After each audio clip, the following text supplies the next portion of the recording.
to the Sprinklr Coffee Club. Welcome back. I'm your host, Marshall Kirkpatrick, and I am real happy to have all of you here joining us here for this very special edition of the Sprinklr Coffee Club. We're doing it from home. We're doing it from our respective homes, and we've got a good friend of mine, an industry luminary, one of the most insightful, articulate, interesting, broadly experienced, and deeply connected people in the tech industry, Mr. Brian Solis. Hello, Brian. I'm blushing. Hello, Marshall. It's okay. You can blush. This is not a radio show. So that's appropriate. Thanks so much for joining. So if for any of you who don't know Brian, Brian is a multi-time fabulous, successful author. He's a consultant. He's an analyst. He's a digital anthropologist. He has done a wide variety of things. And Brian just got a new job. And Brian, I want to ask about your new job. Maybe for the purpose of the handful of folks that might not have been paying as close attention to your career as many of us have. Can you set it up a little bit, put in context, tell us about your trajectory, and tell us what you're doing now? Yeah. Well, you've been there. You and I have been, wow, a very long time.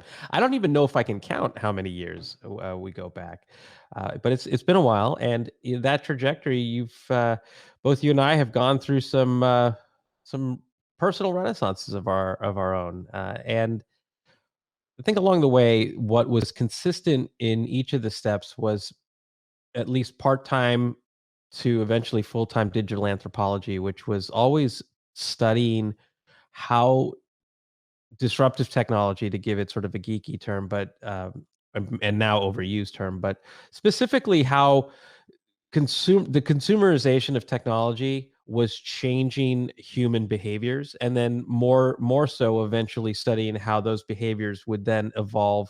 I started studying new norms, new values, and then playing that out into a series of contexts. For example, like customer experience, and employee experience, students. I've explored it at a humanity level, studying how people, how technology affected their definition of beauty, self-worth, self-esteem. I studied it in the dynamics of how our brain rewires and how that affects learning and happiness.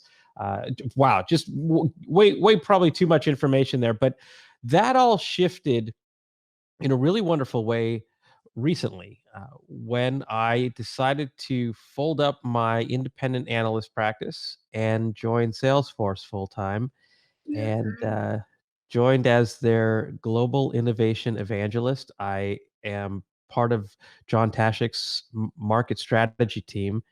John, as we all know, John, we all go back a long way. The team is largely friends, but friends who've I've admired my entire career. So I mean, I got to tell you, I'm geeking out. It's almost unbelievable. It's like I have to pinch myself, and so I feel, I mean, this far into my career, I feel like I am starting all over again. I feel so inspired. I want to go out there and take on the day, like the golden era of blogging. You remember we'd get up early in the morning and crank something out, and when we'd hit publish, we'd set the world on fire, and that's how I feel right now. And I have a lot to live up to. I have a lot to learn. I have a lot to do. And being a global innovation evangelist at a company like Salesforce is you gotta make an impact, because those customers, those companies, the people who watch the company, that's the real deal. That's some real innovation, and so it's pushing me in entirely new directions, and I couldn't be more thrilled. Yeah, congratulations. That is so exciting. So I know we'll get into some of the high context details of that here as we discuss some of the work that you're doing right now. But how would you describe your new job to say a young person or a person outside of the tech industry? I was going to say, to a young person, they'll probably get it in a heartbeat. But outside of the tech industry, I'd put it this way. So I look at how market conditions, so including a novel coronavirus, for example, uh, or how consumerism is changing as a result of these things, or how essentially trends change business.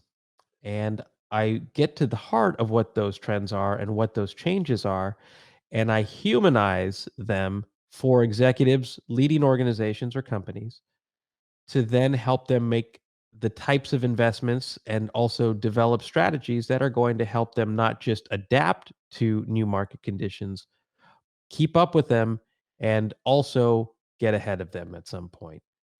So that's probably the best I Well could give said. it. Well said. Yeah, that's great. Well, we love Salesforce at Sprinklr. Really great partner for us. We, not only use it every day, but do a lot of collaboration there. And I'm so glad that you are on the team. You have done a lot of work on customer experience, uh, years ahead of where a lot of the rest of the market was. People are talking about customer experience all the more today. I know there were predecessors even before you that you took a lot of inspiration from, but you really set up a foundation for so many of us now thinking about customer experience. What's the Brian Solis secret sauce, or the unique spin that you bring to the customer experience conversation?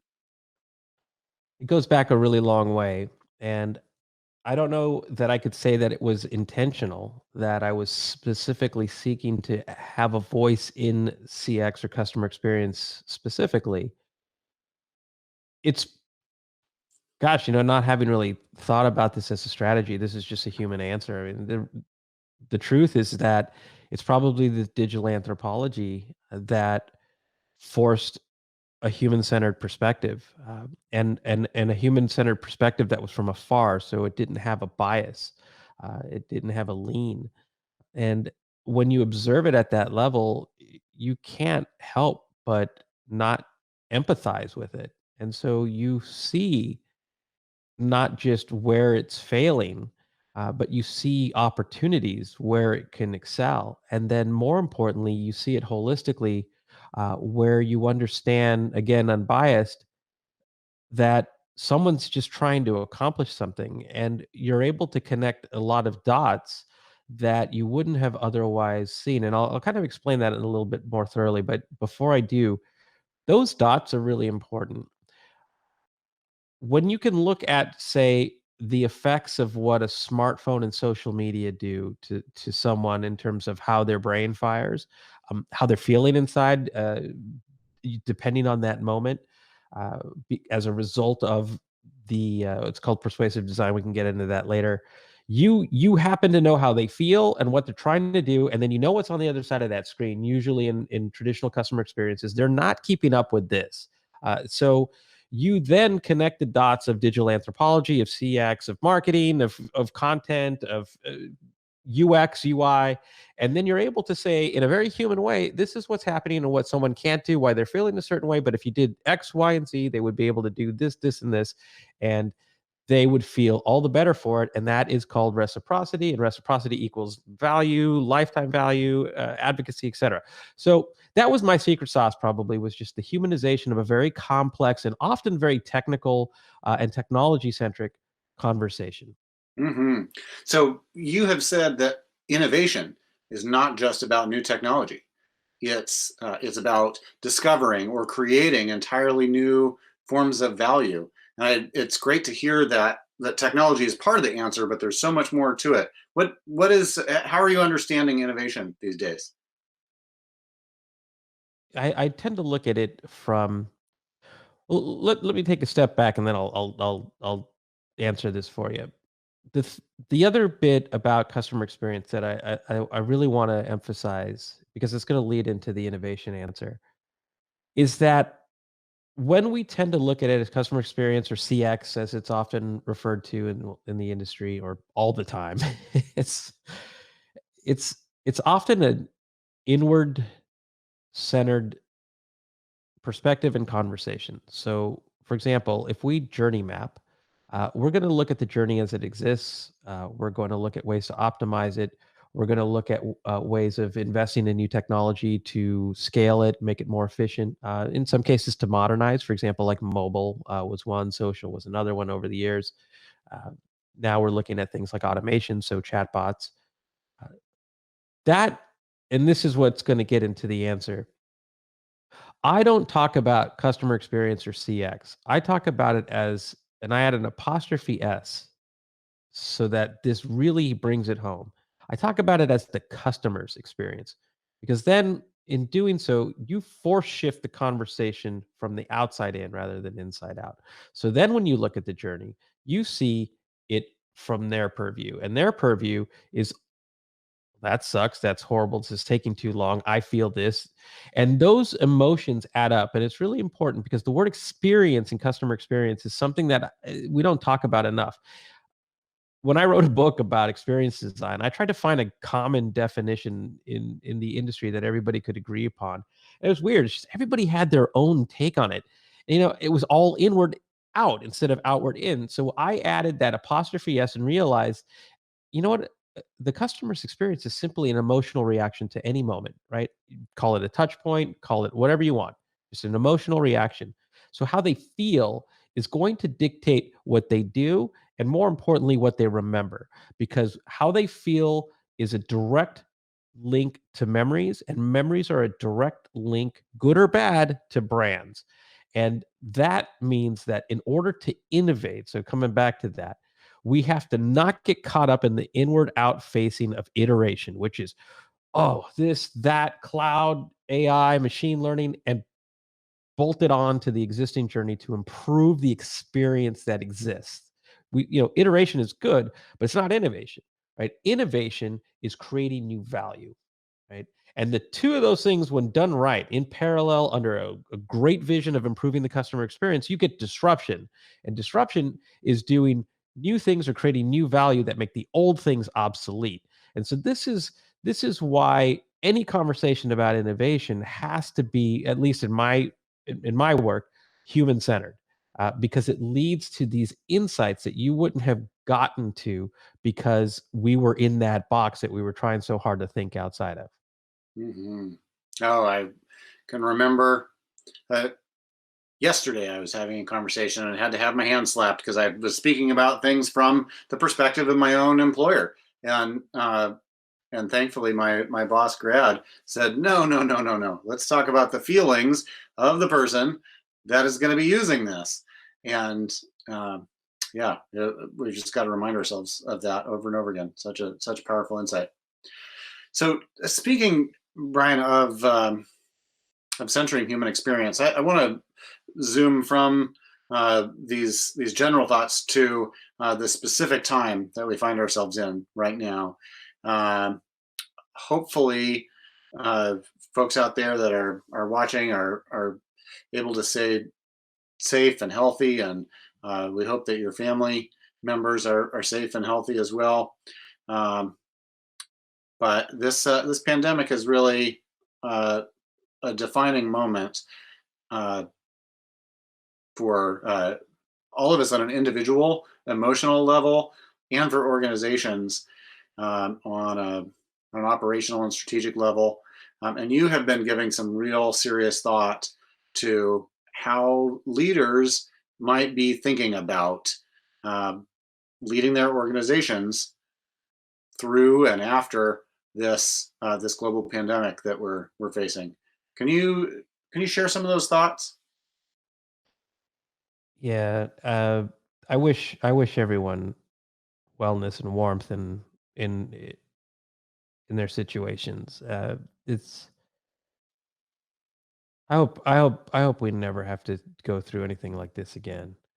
Um, but my job is to plan for it.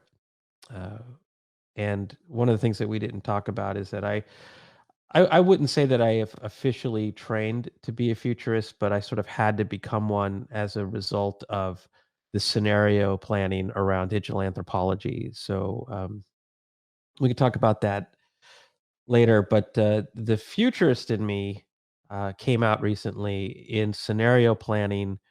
Uh, around around this global virus response, because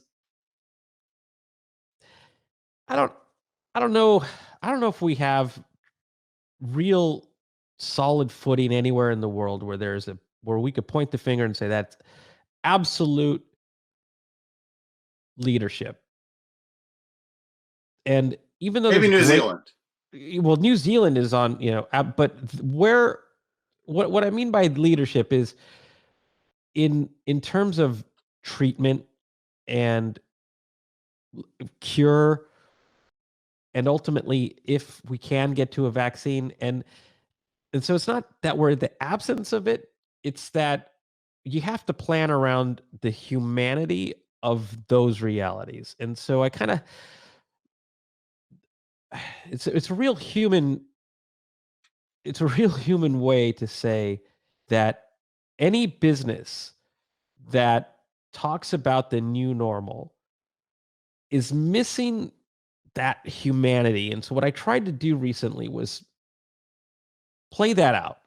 Uh, and I called it the novel economy. And the novel part of the economy, of course, is inspired by the novel coronavirus. But like experience, I went through and really thought about, what's the meaning? Why do we use that word in customer experience? And why do we use novel with novel coronavirus? And if, medical reasons aside, and novel means new and unusual. And we are in new and unusual times.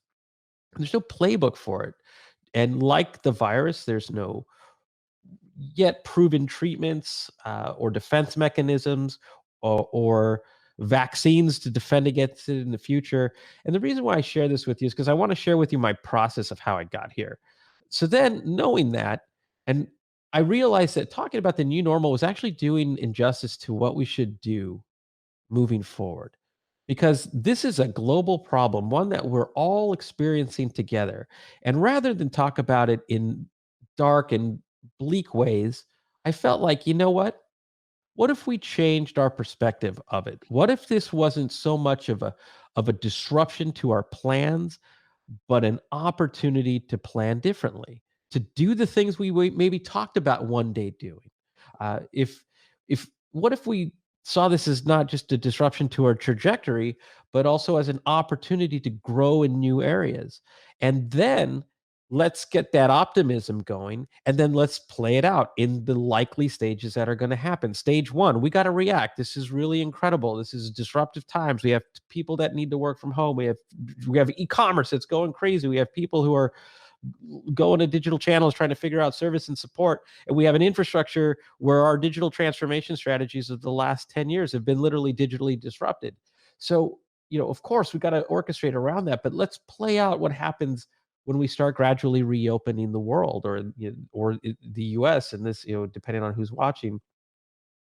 You're going to have essentially a somatic marker forever attached to this moment. And that somatic marker is essentially an emotional bookmark that connects deep, visceral feelings to any memory or conversation about these times. And so, for example, you're never really going to see or use toilet paper the same way again, right? And while we might smile about it, it's true. Our values are going to change. We've been in shelter in place for some of us longer, some of us shorter, but make no mistake, you're not going back to normal. You've been locked down long enough where you've actually developed subconsciously new behaviors that are automatic in nature, second nature, if you will. So all of this means that phase one is, survive. Phase two is come alive, right? So when we start opening up, or if you're watching this after we started opening up, we have to remember that somatic marker is going to play a big deal. So you're going to have people who aren't necessarily going to snap back into going shopping because they don't necessarily want to be next to people. The visceral response of standing in line outside the establishment for a long period of time is probably going to change your thoughts about whether or not you need that, next fashion trend, or that accessory, or that, whatever. It's all going to be personal choice, but it's going to change. You might do it electronically now. But the between alive and the next phase, which is thrive, right? Until there's some type of treatment or something where people feel like essentially invulnerable, like we used to be, we're going to be tepid and cautious in a lot of the things that we do. And even after a vaccine, should that come, uh, it's still going to take a while to be universal, right? So essentially, that's 18 to 24 months of planning to realize that everything that we do today, like the Stoic philosophers say, you can't control the events that happen to you, but you can control how you respond. And I think this is actually a unique opportunity to understand who your customer is and how they've changed while we've been in shelter in place. And that means that we're going to let's take a new approach, or a novel approach, should we say. Throw out all your data and start from day zero. And let's look at this new set of behaviors so it's not tainted with previous quarter, because one could argue that depending on where you are in the world, that data is skewed.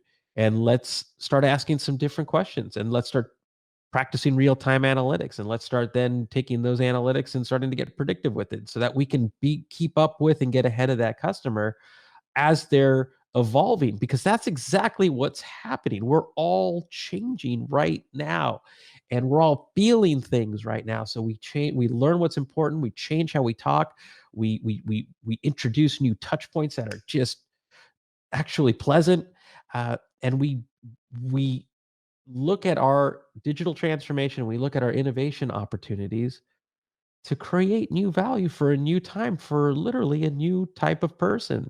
And that is not only inspiring, but can lead to true innovation, and the type of innovation that you can immediately tie to hard metrics like market share and competitiveness and competitive advantages, and all the good stuff, right? But all for the right reasons, because you're relevant and you matter and you're helping people accomplish what it is that they're setting out to do. Hmm. Hmm. Well, and in a world where we take less for granted, where we take each other uh, more more seriously, appreciate our friends and our family and our freedom to go outside. That Yeah, well, there's so much that we won't be taking for granted. A lot less frivolity, perhaps. Although I do look forward to some frivolity. I look forward to, honestly, I just I want to go to Disneyland. Uh, I want to go to Hawaii with my family. Yeah, I've noticed that just a lot of this stuff is just centering. It's centering. Look, it's we might actually be the better for it. Um, that it's really giving us an opportunity to spend time with those who matter. I started writing with a fountain pen again. Just to get back to basics and remember the most important parts of life, and so that when we do start to scale up, that we're doing it with for the reasons and with a renewed or new sense of purpose, that I don't know, kind of go back to those words by Steve Jobs that just help us make a dent in the universe. Hmm. Yeah. Well, may the next world be a more just and sustainable one, and in full recognition of the health and occupational disruptions that so many people are going through right now. Um, yeah, but we can have an impact on what we do about all of this. So thank you for sharing those scenarios and the thought that you have put into a strategy uh, for responding and Uh, responding meaningfully. Thanks, Marshall. If I could add just a couple quick things, and because I'm Please. still working on it, I've introduced it with my colleague and dear friend Val Afshar through his column at ZDNet, is where the novel economy was originally introduced, and I'm working on the official sort of introduction, and I'll eventually roll it out as a playbook. But one of the things that I just wanted to share, because you have a tremendous audience and some of the world's smartest people follow your work. I want to kind of talk to them for a minute. If you have the means to help people, and a lot of you do, I wonder if I don't wonder. I implore you to help lead your peers in the industry, because I think coming out of this, we're going to realize that the virus was actually just the beginning of a series of disruptions that we might have not have seen clearly otherwise. And one of those is a big automation disruption. And so occupationally, one of the lessons that I know that people are going to learn is that robots don't get sick, and neither do algorithms. And that means that we're going to have to reskill and train people so that they can be valuable in front of those machines.